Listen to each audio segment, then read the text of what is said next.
Ja, hej med dig, Ulla. I dag der har vi jo en samtale omkring, nu har vi været igennem, hvordan kan jeg sige det? Der er rimelig mange samtaler imellem dig og mig, hvor vi snakker om dine seksuelle oplevelser. Men den her gang, der synes jeg, vi skal gå lidt nærmere i, hvad er det selv, at du føler, at du ikke kan takle inden for sex? Hvad er det præcis, der gør, at du for eksempel, som det her lille accident, vi havde i går, hvor du overfaldt en gammel dame, det vil jeg gerne høre lidt nærmere om. Hvad skete der egentlig der? Ja. Men det var jo simpelthen bare fordi, ikke? Altså, hun kom gående der, og så jeg de der du, ikke? You know. Ja. Og så kunne jeg bare mærke, ikke? Et eller andet sted, ikke? Så tænkte jeg bare, det var fandme fristende, ikke? De hang bare der og drillede mig, ikke? Og de liftede ligesom for mig. De svingede så lidt i vinden, ikke? Og så tænkte jeg bare, og så kunne jeg bare ikke. Jeg ved godt, vi har snakket om det der med, at når jeg får den der ustyrlige trang, Ja. at jeg så skal sige Fy. Ja. Ikke? Men det kunne jeg bare ikke. Vel? Fordi Hvad var det så, der skete, efter du slikkede hende i næsen? det var faktisk lidt sjovt, ikke? Fordi så slog hun mig jo ikke. Det er også derfor, jeg har den her på. Altså, slog mig faktisk. Du har et rimelig hæftigt blåt mærke i panden. Det er faktisk ikke et blåt mærke. Jeg er faktisk sygt med 57 sting lige her. Det var i en stok simpelthen, ja. Det sagde politimanden godt nok til mig, da han kontaktede mig, ja. Ja. Vi troede, det var en stok først, men det viste sig faktisk at være en paraply, som hun så har stukket ind i panden på mig, og slæbet den hen. Men det var så lidt sjovt, ikke? Men altså, jeg kan jo godt lide sådan noget, ikke? Altså, Ulla, nu skal du forstå, at altså, en ting er, at du har et problem med det der med at styre dine lyster og sådan noget. En anden ting er, nu er vi jo gået over i noget SM, det er du godt klar over, ikke også? Ja, men ja, du skal jo ikke sidde der og undskylde, vel? Vi skal ind i dybden med det her. Ja. Og ikke i læsebordene, altså, fordi den har vi været inde over. Ja. Og det var nej. Det er en nej-følelse, er du. Er det en fy? Nej, det er en nej-følelse. Kan du huske, vi havde den samtale om nej og ja? Ja. Altså, og når andre folk, de udgiver sig sådan ligesom for det der med, nej, lad nu være, så er det en nej-følelse. Så er det sådan noget fy. Så er det fy. Ja, og jeg vidste jo godt, det var fy i går. Men der var bare et eller andet, der kom over mig. Der var sådan en dyrs ting, der bare sagde. Og så, jeg kunne ikke stå imod, det kunne jeg ikke. Jeg prøvede virkelig at sige til mig selv, Ulla, fy. Ja. Men det kunne jeg bare ikke. Nej. Og så var det jo, at hun kom med paraplyen. Ja. Og så blev jeg endnu mere opstemt, og så ja. Og så kunne jeg bare ikke dy mig vel, fordi så tænkte jeg med blodet løbende ned i min næsebor og ned i mine øjne, og så tænkte jeg bliver bare nødt til at jonglere med dem der. Og så begyndte jeg bare at jonglere. Nej. Og så kom hendes mand. Ja. Og det viste sig så, at hun faktisk er en ældre dame, som har fundet sig en lille knejt, eller hvad det hedder, sådan en bøjetøj, som så var en heftig pumpet nynazist. Ej. Ja. Og det var så ikke så godt. Så du løb simpelthen? Jeg løb. Ja. Og så er vi jo sådan set nået her til i dag, hvor du sidder, efter du var blevet indlagt i nat, og fået de sting, Og så er det, vi skal nå frem til en enhed her. Ja. Vi skal blive enige om, hvordan takler vi de her dyriske hensigelser, du render rundt med. Ja, nu skal du ikke begynde at lægge an på mig. Det er ikke det hele handler om. Nej, stop.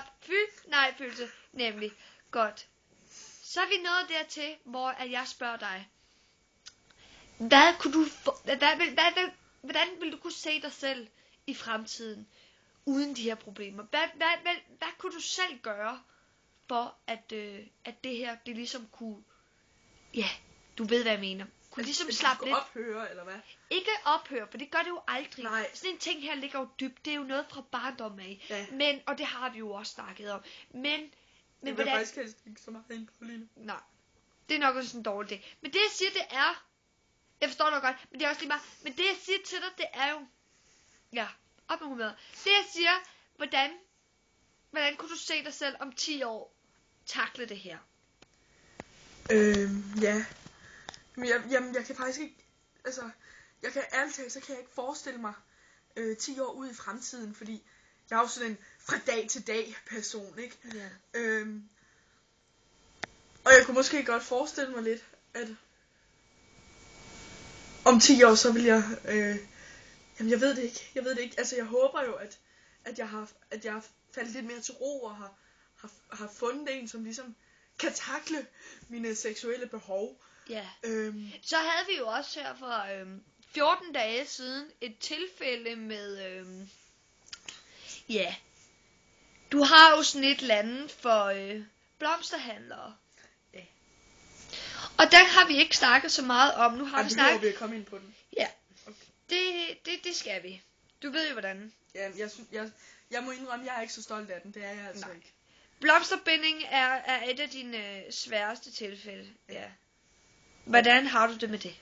Men det, altså, jeg kan jo ikke dy mig vel, fordi når jeg ser en, der står og bare tager den ene blomst efter den anden brutalt, og med en seksuel intensitet, som jeg bare siger. Er det det der med, at de bliver bundet? Ja, det er det nok lidt, ikke? Ja. Og så var det jo, at jeg gik hen til Knuds blomsterbinding herhenne på hjørnet, ikke? Ja. Og hen på Nørrebrogade, ikke? Ja. Her den anden dag, og så skulle jeg skulle egentlig bare have nogle linjer hjem til mit stuebord, ikke? Fordi det passer bare så godt med min møbelbank derhjemme og sådan noget, ikke? Og sådan min sex. Hovedemnet, hvad? Ja. Og så var det jo, at jeg blev så fristet, ikke? Og så spurgte jeg ham, om han godt ville binde min blomst. Og så var det en helt anden blomst, du talte om. Og så var det en helt anden blomst, jeg talte om. Men han sagde, ja, det ville jeg da gerne. Og så smed jeg bukserne. Ja. Og satte mig op i gynækologisk stilling, ikke? Og sådan, og så, nu dækker jeg lidt til her, ikke? Men sådan her, ikke? Ja. Du ved, hvad jeg mener. Ja, jeg er med, ja. Og så gik det galt. Og så gik det jo galt, ikke? Fordi det var han ikke helt med på. Nej. Og det var hans kone måske heller ikke. Nej. Og hans børn. Og hans 4-årige datter, som tilfældigvis stod lige ved siden af, og hans hund, der legede nede under bordet, den kunne heller ikke så godt lide det. Nej. Og det er lidt svært for mig at tale om det her, fordi det var faktisk lidt traumatisk, den hund der. Det var lidt synd. Nå. Hvad skete der med hunden? Men den blev viklet ind i alt muligt og sådan noget, ikke? Og så, og jeg har bare nogle forfærdelige billeder inde i hovedet. Var det ikke sådan, du tissede på den? Ja. Jeg ved godt, det er et rigtig, rigtig hårdt emne, det her. Men som du også godt ved, så er det noget, vi skal alle sammen igennem. Ja. Men jeg vil sige til dig, her til slut, at for at du skal takle det her, hvad er så de 3 gyldne ord, jeg har givet dig? Dem har vi snakket om mange gange. Fandme fy for helvede. Nemlig. Fandme fy for helvede. Nej, følelse. Ja. Tusind tak for i dag, Ulla. Selv tak.